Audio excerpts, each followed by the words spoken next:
Kuki Sangba Tingbagi Mayokda DWC KCSO na NS2 da matam kaktaba economy blockade Chatthagadabni Kuki na khangtapta kaukiba economy blockade na Imphal Dimapur lambida truck mayam panduna leire.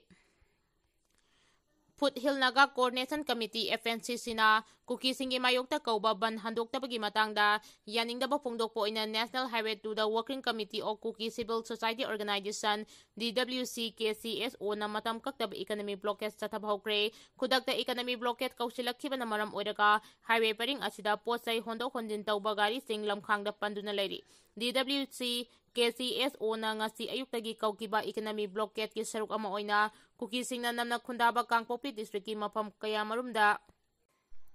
masing yamlaba Kuki sing thoraktuna pochai pusilakpa gari sing thingki hairi Manipurda tangai fadana changdaba yadaba polam sing hondo honjin tawbagi matangda khwaidagi maruoiba lambi ama oiriba National Highway 2 da economy blockade chathakiba na maram oiraga state asida pochai phangdabagi khudong chadaba mayoknaraba yai haina thajanari. DWC KCSO gi lusingba singna phongdokkibagi matungina naga singna namna taba foothill area da Kuki sing chatok chachin tauba thingkibagi mayokta tangai fadana National Highway 2 da economy blockade kokibani FNCC na maram chadaba mawongda kauriba ban handoktuna Kuki puruki miyoi sing athingba amata yaudana chatok chachin tauba economy ki khongjang handokloi hainasu working committee gi lusingba amana phongdoragli. KIA na Fajin Kiba Singh Thadorak na batak silagdi Kachin Independent Army KIA na Fajin Kiba Nagapum na mag-atuba matamda thadok pirak na ba Naga Student Organization NSO na taksilagli Lup asina thadorok pa sirol amanhay July 15 da KIA na Fajin Luba Naga Army ki personnel tarahumdoy tekta kaida na thadorok pa da thagat pa phongdoi Naga Army sing na pai kiba kulay pumnamag condition amata yaudana pithorak kadabani KIA na Naga tarahumdoy thadorak kiba tarabasu July 13 gi hauna Eastern Naga Defense Army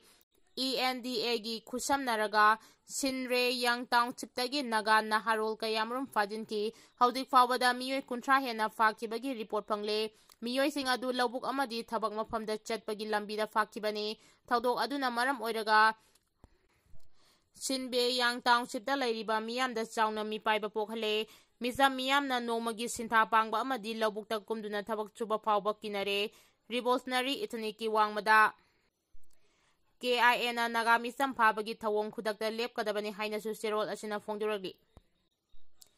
ENNO ENDA na August amada thadurakiba serol amabu yaningdaba phongdokladuna Naga Student Organization hai maralaijadaba misam mayam phabagi matangda yumpham yaudaba wafang kaya phongdorakpa thengnare Naga misam phabagi thawdokta KIA amasung ENDA na hakthengna Chennai haiba khunja thingna phongdorakpadagi mayek sengna khangba ngamle maramaduna haudik haudik KIA na fajinduna thamliba Naga misam pumnamak condition amata yaudana atuba matamda thadurak kadabani hainasu Naga Student Organization gi serol asina makhata na phongdorakli. UNC na athingba pirakpadagi Ashang Kashar Indigenous People Forum gi President famdagi resign tawkhre hayeng Imphal gi City Convention na pangthoknaba thawrang tawriba World Indigenous Day gi thawramda Naga puruki miyoi amata saruk yabe yaroi haiduna United Naga Council UNC na athingba thamkibaga loinana thawram adubu pangthoknaba honabada achoba thawdang lawramba Indigenous People Forum Manipur IPFM gi President Ashang Kashar mahangna pairamba President gi pham thadokhibaga loinana thawram aduda saruk yararoi haikre hiram asiga mari leinana ngarang Ashang Kashar na mahangna pham thadokpagi serol ama Indigenous People Forum gi Vice President Tapisinkre pham thadokpagi serol aduda palibadi hayeng Imphal da pangthokadariba World Indigenous Forum Day 2025 gi thawram ase Naga gi apex body ama oiriba UNC na laukhiba phirep amadi makoigi wakolon adubu ikai kumnab utuna pham thadokpagi phirep asi lawbani hairi. Nakalamaromda North East Indigenous People Forum NEIPF Guwahati Head Office Assam gi Chairman Anup Chetiana khurek piduna thadorokpa cherol amana hairibadi UNC na World Indigenous Day 2025 gi thawram Imphal da pangthoknaba honabada achauba thawdang lawriba Ashang Kashar da kihanbagi thabak chathariba si yaningde angakpa phawi Naga puruki ichininaw sing amadi CSO singnasu IPFM na lawriba thawdang asibu khangbiduna handak thorakliba wafam ase Laibak miyangi mamangda seranana chatkidana hotnaminasi haina phongdoragli sairak asida Indigenous People Forum Manipur IPFM gi President oiramba Ashang Kashar na President gi pham thadokhibaga loinana Vice President oina thawpuramba Rohan Philemna Indigenous People Forum Manipurgi President in Charge ki pham puba hawkhre hairi. Manipur thugainabu honariba khwaidagi chawba encroacher oiriba illegal immigrants singi mathaktasu Akanba Eviction Chatthabiyu haina sanjoi hantemna phongdokre. Leibak miyamna chanariba lambigi nagyet ki sarukta land encroacher singi mathakta PR lengang na haudi Akanba Eviction tawbagi khongjang changchiliba si thaganingai ni khongjang asigi manung chana Manipur munge honariba khwaidagi chawba encroacher oiriba illegal immigrants singi mathakta su Akanba Eviction tawbiyu haina social worker sanjoi ehantemna phongdokre. Sanjoi ehantemna press thadorokpa cherol asin hai mamang tha July 12 da Manipur lenga ki commissioner kam secretary Home na Manipur da nauna illegal immigrant changba thingnaba amasung illegal immigrant leiramgani singnaba mafamsingda district task force semlaga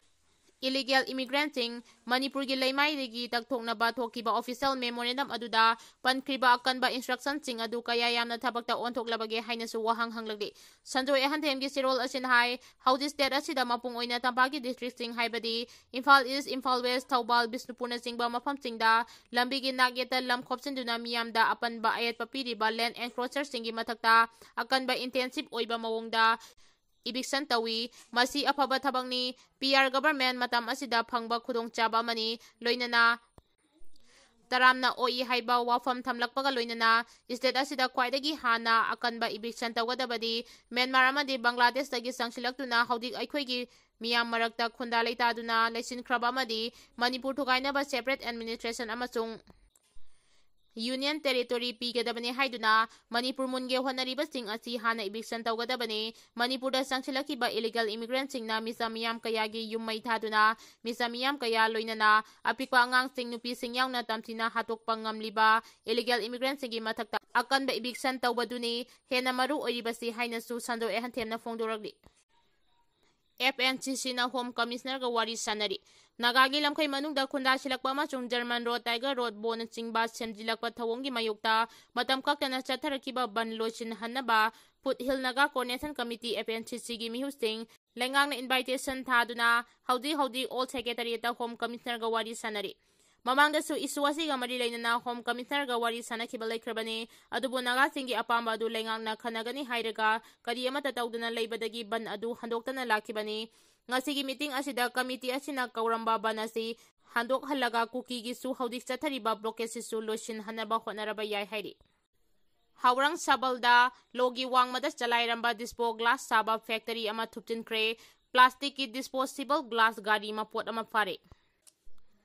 Lamthang Police Station gi manung chanba Haurang Sabalda logi wangmada chalairamba disposable glass sabagi factory ama ngasi Manipur Pollution Control Board amasung police ki team amana thuptinkre maikei adomda mari lainaba authorities singdagi ayaba amata lawdana dispo glass mayam ama sare haibagi paulakpadagi haukiba nomanini asida Manipur Pollution Control Board ki team amana thijin humjinduna lakibani team aduna ngasi numit yungba aduwaida maming matha amata thondaba